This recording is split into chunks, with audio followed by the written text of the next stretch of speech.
खबर के साथ में पिथौरागढ़ में चाइना बॉर्डर को जोड़ने वाली लिपुलेख रोड पर एक बार फिर से पहाड़ी दरकी है और पहाड़ी दरकने से रोड भी बंद हो गया है। पहाड़ी दरकने का ये वीडियो आपको दिखा रहे हैं और यहां बड़ी पहाड़ी इस कदर दरकी की पूरी रोड को ही निकल गई। पहाड़ी से गिरे भारी बोल्डर्स पूरा इलाका इनसे पट गया और बॉर्डर की इस रोड में आए दिन बड़ी बड़ी पहाड़ियां दरकती रहती हैं। और एक बार फिर से कुछ वैसी ही तस्वीरें लिपुलेख रोड पर देखी गई एक्सक्लूसिव तस्वीरें आपको दिखा रहे हैं। देखिए पहाड़ी से जो बड़े बड़े पत्थर हैं वो नीचे गिर रहे हैं, इसके साथ साथ बोल्डर्स भी नीचे गिर रहे हैं, जिसके चलते जो रास्ता है वो पूरी तरह से ब्लॉक हो गया है। अब लोगों को आवाजाही करने में भी दिक्कतों का सामना करना पड़ेगा और आए दिन कुछ इस तरह की ही तस्वीरें देखी जाती हैं जहां पर मलबा पहाड़ियों से नीचे गिरता है और आज एक बार फिर से कुछ वैसी ही तस्वीरें देखी गई। तो मौसम विभाग की तरफ से पहले भी अलर्ट जारी कर दिया गया था और अब लगातार तेज बारिश और आंधी के चलते आंधी तूफान भी आ रहा है, जिसके चलते पहाड़ी दरक रही है।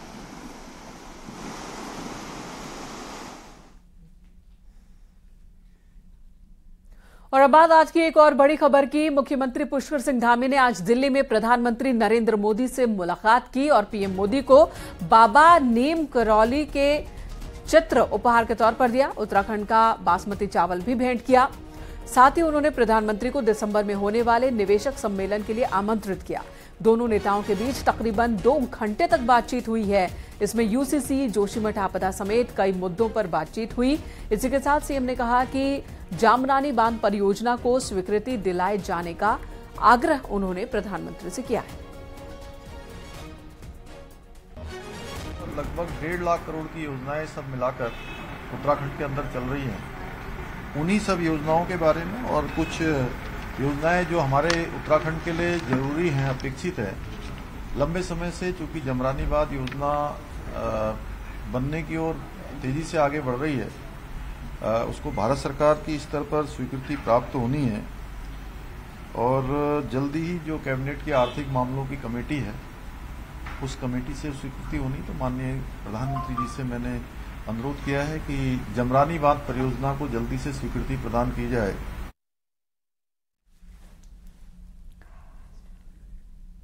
मुख्यमंत्री पुष्कर सिंह धामी ने प्रधानमंत्री से मुलाकात की। मुलाकात के बाद में पीएम नरेंद्र मोदी को राजनीतिक जगत के बॉस बताया और सीएम धामी ने ट्वीट कर लिखा कि राजनीति के बॉस और सनातन के ध्वजवाहक प्रधानमंत्री मोदी से मुलाकात हुई।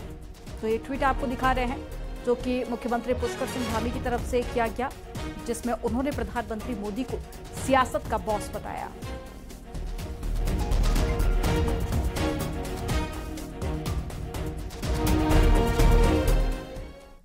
इसी बीच उत्तराखंड में यूनिफॉर्म सिविल कोड की तैयारी पूरी कर ली गई है और जल्द ही इसे लागू किया जा सकता है। मुख्यमंत्री धामी का दिल्ली दौरे पर प्रधानमंत्री और गृह मंत्री से मिलना इसी का संकेत दे रहा है और माना जा रहा है कि यूसीसी के लिए जो ड्राफ्ट तैयार किया गया है उस पर भी चर्चा हुई है। इसी से जुड़ी एक रिपोर्ट आपको दिखाते हैं।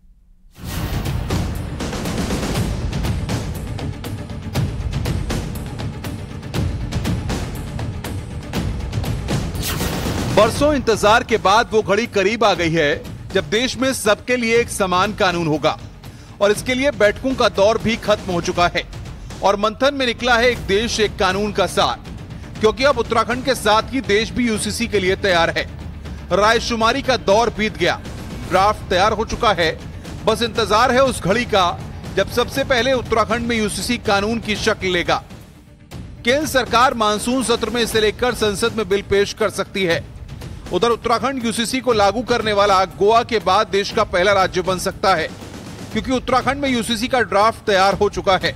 अब इसे जल्द लागू करने के लिए उत्तराखंड की धामी सरकार ने कवायद तेज कर दी है। देर रात सीएम पुष्कर सिंह धामी ने दिल्ली में केंद्रीय गृह मंत्री अमित शाह से मुलाकात की और फिर सुबह होते ही प्रधानमंत्री मोदी के साथ सीएम धामी की बैठक हुई, जिसमें यूसीसी पर भी चर्चा हुई है। उत्तराखंड देखिए, हमेशा से क्योंकि उत्तराखंड देवभूमि है और जो भी काम होता है वो मानवता के लिए होता है, सबके लिए होता है और भगवान की इच्छा से होता है। तो उत्तराखंड में ऐसा काम होगा कि आगे चलकर वो सब जगह चलेगा। पीएम साहब देखिए, क्योंकि उनको सभी इसके प्रावधानों के बारे में और उनकी सोच ही है कि देश के अंदर ये लागू होना चाहिए और उन्होंने स्वयं ही अपने वक्तव्य में कहा है, इसलिए उनको अधिकांश चीजों की सबकी जानकारी है। उत्तराखंड सरकार ने यूसीसी का ड्राफ्ट तैयार कर लिया है। 143 जगहों पर बैठक और संगठनों के सुझाव के आधार पर वो मसौदा तैयार किया गया है। इसमें यूनिफॉर्म सिविल कोड की ABCD है। जानकारी है कि जस्टिस रंजना देसाई के नेतृत्व में गठित यूसीसी ड्राफ्ट कमेटी ने बहुविवाह पर सख्त कार्रवाई की सिफारिश की है। शादी के लिए लड़कियों की उम्र सीमा बढ़ने की बात कही है। शादी का रजिस्ट्रेशन अनिवार्य कर दिया जाएगा। पति पत्नी को तलाक का कानूनी अधिकार होगा। पिता की संपत्ति में बेटे बेटियों को बराबर का हक मिलेगा। यूसीसी ड्राफ्ट कमेटी 14 जुलाई तक राज्य सरकार को अपनी रिपोर्ट सौंप सकती है। उत्तराखंड में ड्राफ्ट कमेटी बनने के बाद से इस मामले पर करीब 2.5 लाख से अधिक सुझाव आए हैं। 20,000 से अधिक लोगों से मौखिक तौर पर बातचीत की गई है और कमेटी ने यूसीसी के हर पहलू को जानने के लिए उप समिति का भी गठन किया, जिसमें कई बैठकें की गईं और फिर बॉर्डर के गांव माड़ा से लेकर दिल्ली तक कई बैठकें हुई, जिसके बाद अब वो घड़ी आ गई है जब जल्द ही उत्तराखंड इतिहास रचने वाला है। न्यूज़ 18 के लिए दिल्ली से सुशील पांडे की रिपोर्ट।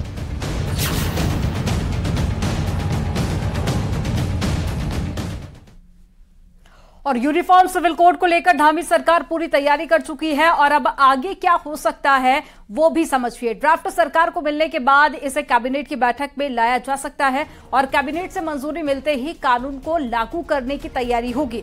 कानून लागू करने के लिए सरकार के पास 2 विकल्प है। या तो विधानसभा का स्पेशल सेशन बुलाकर सदन से कानून पास कराया जा सकता है और दूसरा विकल्प अध्यादेश लाकर सरकार तुरंत कानून लागू कर सकती है और फिर बाद में विधानसभा से कानून को पास कराया जा सकता है।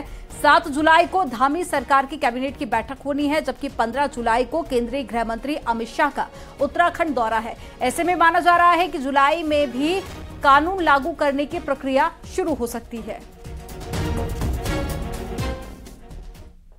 सरकार का ये मत हो कि इसको तत्काल प्रभाव से लागू करने की आवश्यकता है और विधानसभा का सत्र नहीं चल रहा है, assembly is not in session, तो उसे ऑर्डिनेंस के रूप में सरकार ला सकती है। तो ऑर्डिनेंस का भी प्रभाव कानून का ही है।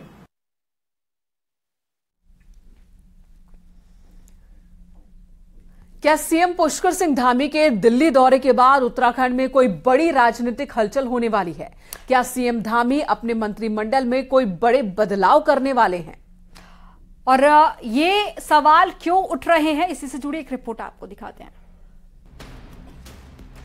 दिल्ली में सीएम धामी की बीजेपी के कई बड़े नेताओं से मुलाकात पर उत्तराखंड में जितने मुंह उतनी बात जैसे हालात हैं।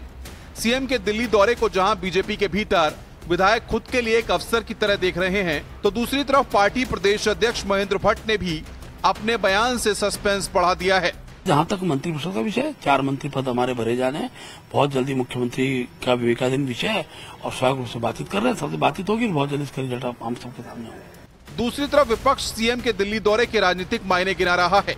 यही नहीं, कांग्रेस प्रदेश अध्यक्ष ने तो धामी सरकार से आने वाले दिनों में कई मंत्रियों की छुट्टी की मांग भी कर डाली है। हम देख रहे हैं कि सामंजस्य नहीं है, मंत्रियों के विवादास्पद बयान, लगता है कि मुख्यमंत्री के साथ उनका सामंजस्य नहीं है और ऐसे मंत्री जो सरकार के संग मिलकर नहीं चल रहे हैं या आवाम का भला नहीं कर रहे हैं या राज्य का हित नहीं कर रहे हैं, उनको बदला भी जाना चाहिए। जिनके कार्य करने की क्षमताएं ठीक नहीं पाई गई हैं, उनको हटाया जाना चाहिए। जाहिर है सीएम का दौरा पक्ष और विपक्ष के बीच राजनीतिक चर्चा का केंद्र बन चुका है। हालांकि यह उत्तराखंड के इतिहास की पहली घटना नहीं। जब मुख्यमंत्रियों का दिल्ली दौरा रहा है, देहरादून में भी हलचल बढ़ी है, लेकिन इस बार की हलचल काफी तेज है क्योंकि उसे कैबिनेट विस्तार से जोड़कर देखा जा रहा है। देहरादून से विशाल गर्ग के साथ हल्द्वानी से शैलेंद्र नेगी की रिपोर्ट।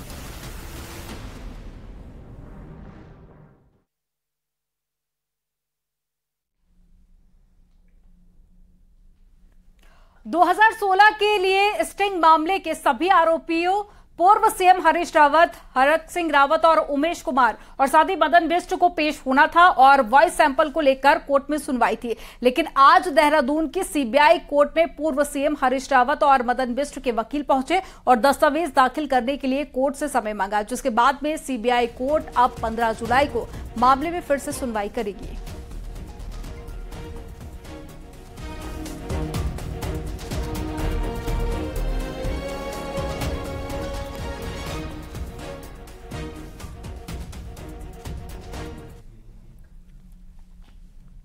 इधर लैंसडाउन के रिखणी खाल इलाके में कई गांवों में आतंक मचाने वाली बाघिन को आखिरकार वन विभाग की टीम ने पिंजड़े में कैद कर लिया। बाघिन को डल्ला गांव के पास के जंगलों में ट्रैंकुलाइज किया गया, जिसके बाद उसे पिंजरे में लाकर रेस्क्यू किया गया। बताया जा रहा कि बाघिन का वजन तकरीबन 125 किलो है। उसकी उम्र 15 से 16 महीने बताई जा रही है। पिछले 2 महीने में इस बाघिन ने पूरे इलाके में तहलका मचा रखा है। आसपास के कई इलाकों में वो बार बार देखी गई, जिसके बाद बाघिन को पकड़ने के लिए वन विभाग की टीम ने जगह जगह पिंजरा लगाया था। बाघिन के पकड़े जाने के बाद अब गांव वालों ने राहत की सांस ली है। तो हमारी टीम जो है उस गाय के पास जो है अपने को घात लगा के बैठी थी कि जब यहाँ पर आएगा तो उसको ट्रैंकुलाइज करके पकड़ेंगे। तो आसपास बाघ जो है।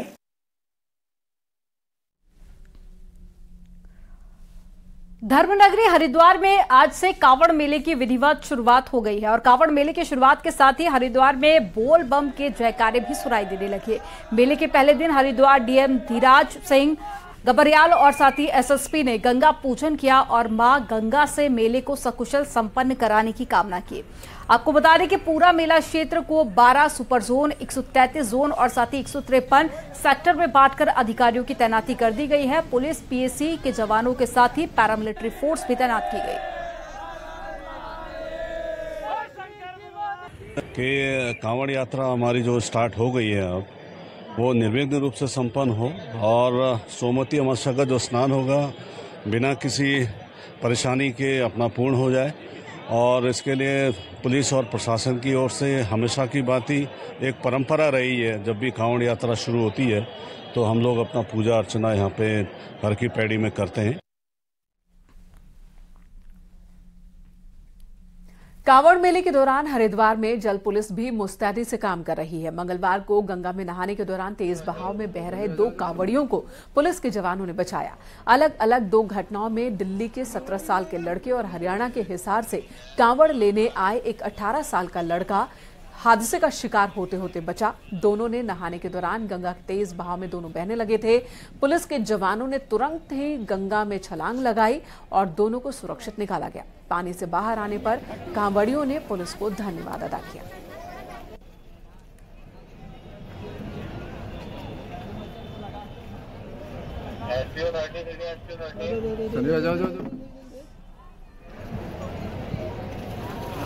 ये तस्वीरें हम आपको दिखा रहे हैं। देखिए जल पुलिस के जवान किस तरह से मुस्तैदी से डूब रहे लड़के को बचाने पहुंचे। दरअसल 2 अलग अलग हादसे हुए। एक हादसे में दिल्ली का लड़का और दूसरे हादसे में हिसार का एक लड़का जो कि गंगा में नहाने के लिए उतरा था, लेकिन तेज बहाव में फंस गया, जिसे जल पुलिस के जवानों ने सुरक्षित बाहर निकाला। और जोशीमठ में मुआवजा लेने के बाद में प्रभावित परिवार अपने घरों को वापस लौट रहे हैं, जिसको लेकर कई सवाल भी खड़े हो रहे हैं। ऐसे में प्रशासन ने प्रभावित परिवारों की जांच करनी शुरू कर दी है और प्रशासन के द्वारा प्रभावित परिवारों के लिए नोटिस भेजे जा रहे हैं। प्रशासन का कहना है कि इस तरीके से घरों में वापस करना कानूनन अपराध है और मुआवजा लेने के बाद लोग अपने घरों को लौट रहे हैं, जिन पर कभी भी बड़ा खतरा हो सकता है। जोशीमठ में राहत शिविर के साथ साथ सामुदायिक किचन लगाया गया है। अगर किसी को कोई परेशानी हो रही है तो वह प्रशासन से संपर्क कर सकता है। और जोशीमठ नगर क्षेत्र में अभी भी 181 असुरक्षित भवन है, जबकि 868 मकानों पर दरार पड़ गई है और 118 को मुआवजा दिया जा चुका है। के दृष्टिगत एक आदेश हमारे द्वारा जारी किया जा रहा है कि यदि मुआवजा प्राप्त करने के पश्चात भी आप अपने घरों को लौटते हैं तो ये कानूनी रूप से गलत है और आप ऐसा न करें। साथ ही ये भी सूचित किया जा रहा है कि वर्तमान में जोशीमठ क्षेत्र अंतर्गत राहत शिविर और कम्युनिटी किचन दोनों ही सामान्य रूप से सुचारू रूप से संचालित हैं। तो जिसको भी यदि किसी भी प्रकार के निवास की या भोजन की आवश्यकता है वो हमसे संपर्क करके राहत शिविर में स्थान प्राप्त कर सकता है।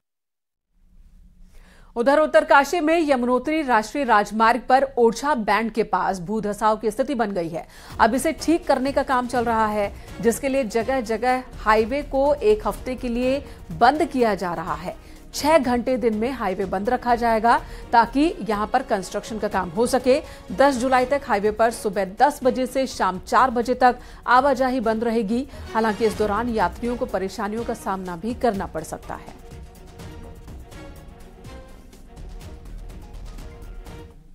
अभी पुरोला में तनाव कम ही हुआ था कि विकास नगर में छेड़छाड़ का मामला सामने आ गया है। हैरानी की बात यह है कि मंचलों को बचाने के लिए मजहब की चादर ओढ़कर भीड़ इकट्ठा हो गई और अल्लाहू अकबर के नारे लगाने लगी।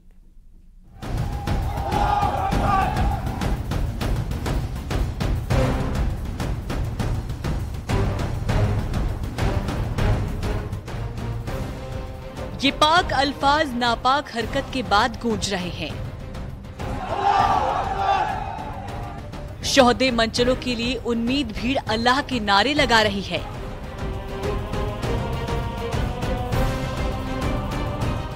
छेड़छाड़ के आरोपी को बचाने के लिए भीड़ और मजहब का सहारा लिया जा रहा है।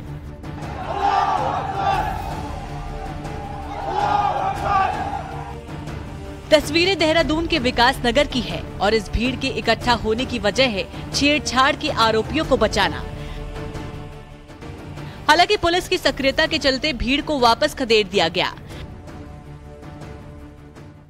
उसके संग 2 युवकों द्वारा छेड़छाड़ किए जाने के दृष्टिगत एक अभियोग पंजीकृत कराया गया था। तो दूसरे समुदाय को यह आशंका थी कि कहीं वो दोनों युवकों को दूसरे समुदाय द्वारा कहीं पकड़ न लिया गया हो या उनके संग कोई अनहोनी न हो जाए।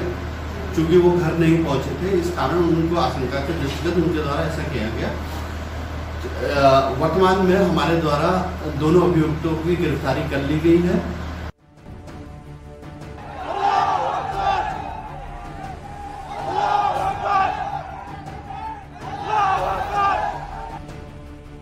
पुलिस के मुताबिक आरोपियों को पकड़े जाने के बाद वहां भीड़ बढ़ने लगी और लोग अल्लाहू अकबर के नारे लगाए। ये तब हो रहा था जब पुरोला का मामला अभी गर्म है। चंद दिन पहले तक ऐसी ही हरकतों के खिलाफ देवभूमि में बड़ा बवाल होते होते बचा, लेकिन कुछ लोग हैं जो अपनी हरकतों से उत्तराखंड के अमन चैन को खत्म करने में जुटे हैं। देहरादून से न्यूज 18 के लिए सत्येंद्र बर्तवाल की रिपोर्ट। इधर यौन शोषण के आरोपों में घिरे चमोली पुलिस कप्तान परमेंद्र डोभाल की मुश्किलें बढ़ सकती हैं। नैनीताल की अपर जिला कोर्ट फर्स्ट ने सीजीएम कोर्ट के आदेश को रद्द कर दिया, साथ ही पूरे मामले की सुनवाई एक बार फिर करने के आदेश दिए। पीड़िता का पक्ष भी जानने के निर्देश दिए गए। अब 10 जुलाई को इस मामले की सुनवाई होनी है। हल्द्वानी की पीड़िता ने उस वक्त के अपर पुलिस अधीक्षक और वर्तमान में चमोली पुलिस कप्तान परमेंद्र डोभाल पर यौन शोषण और जान से मारने की धमकी देने का आरोप लगाया था। इसी के साथ पीड़िता ने आरोपी की पत्नी, जो कि वर्तमान में देहरादून में तैनात एसपी सिटी सरिता डोभाल है, उन पर भी गंभीर आरोप लगाए हैं।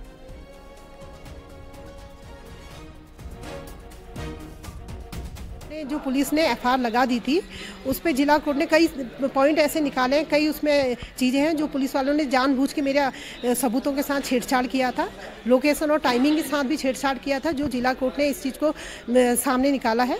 और यही उन्होंने अभी रिमांड सीजीएम के वहाँ भी दिया है कि दोबारा से सही से पीड़िता के बयान भी कराए जाए और इसमें दोबारा से जाँच भी हो। उत्तराखंड एसटीएफ ने 1 लाख का इनामी को झारखंड और साथ ही बिहार के बॉर्डर से गिरफ्तार कर लिया। कुख्यात बदमाश फुरकान की लंबे समय से एसटीएफ और साथ ही पुलिस तलाश कर रही थी। आरोपी फुरकान मुकीम काला गैंग का सक्रिय सदस्य है और उसने बीते साल हरिद्वार क्षेत्र में लूट के दौरान चीता पुलिस पर फायरिंग कर दी थी और मुठभेड़ में चीता पुलिसकर्मी भी घायल हो गए थे। आरोपी के खिलाफ उत्तर प्रदेश, हरियाणा, पंजाब समेत तमाम राज्यों में 2 दर्जन से ज्यादा आपराधिक मुकदमे दर्ज हैं।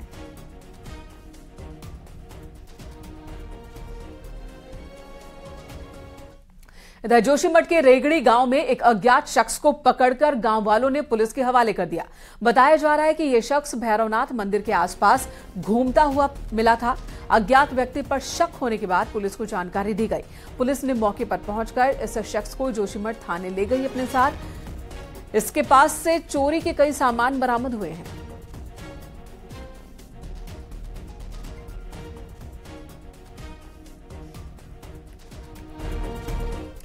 राजधानी में सड़कें खस्ता हाल है और आलम यह है कि मंत्री के आवास के ठीक सामने ही सड़क पर 2 से 3 फीट गहरा गड्ढा हो गया है। इसी से जुड़ी हुई एक रिपोर्ट हम आपको दिखाते हैं कि कैसे जहां पर दावे किए जा रहे हैं कि सड़कों का काम बहुत तेजी से हो रहा है, वहां ठीक मंत्री के आवास के सामने सड़क बदहाल है।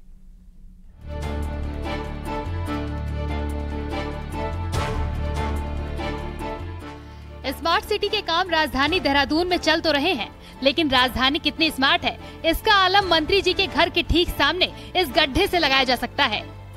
अब जब मंत्री जी के घर के सामने सड़क पर गहरे गड्ढे नहीं भरे गए तो बाकी जगह का क्या हाल होगा। मंत्री के घरों के आगे गड्ढे हैं, पूरी सड़कों में ऐसा लग रहा था, कल बारिश में मेरे को लग रहा था नहर चल रही है, सड़क नहीं दिख रही थी, नहर सी लग रही थी। तो पूरे हालात खराब हैं। स्मार्ट सिटी के नाम पे बहुत बड़ी घोटाला हुआ है। 1500 कुछ करोड़ रुपया यहाँ आया जिसका कुछ पता नहीं है। सड़कें खुद देहरादून में सड़कों के गड्ढों पर कांग्रेस सरकार पर हमलावर है और स्मार्ट सिटी के काम में घोटाले की बात कर रही है। वहीं राजधानी का दिल कहे जाने वाले घंटाघर की सड़क पर भी गड्ढे हैं जो आवाजाही में लोगों के लिए परेशानी का सबब बने हुए हैं। वर्षा काल है, कई बार चीजें रहती है, उसका तुरंत ठीक होती है। पहला राज्य है जहां 3 दिन से ज्यादा सड़क गड्ढा वाली रह ही नहीं सकती है और हमने पूरे प्रदेश के अंदर इसको अलर्ट जारी भी किया है और माननीय मुख्यमंत्री बार बार इसका मूल्यांकन भी कर रहे हैं, समीक्षा कर रहे हैं। सड़कें गड्ढों पर सियासत हावी है, लेकिन सवाल ये है कि आखिर देहरादून स्मार्ट सिटी कब बनेगी और कब गड्ढा मुक्त होगी। राजधानी में सड़कों के हालात कितने बुरे हैं वो आप इस गड्ढे से अंदाजा लगा सकते हैं। हम इस समय यमुना कॉलोनी में मौजूद हैं। यहाँ पर सभी मंत्री रहते हैं, सभी मंत्रियों के आवास हैं और वो सभी यहाँ से होकर के गुजरते हैं। और ऐसे में ये देखिए इतना बड़ा जो गड्ढा है वो बीचों बीच सड़क के हो गया है। अगर मैं आपको दिखाना चाहूं तो ये जितनी बड़ी टाइल्स है उतना ही बड़ा ये गड्ढा है। ये पूरी की पूरी टाइल्स इस गड्ढे में समा जा रही है।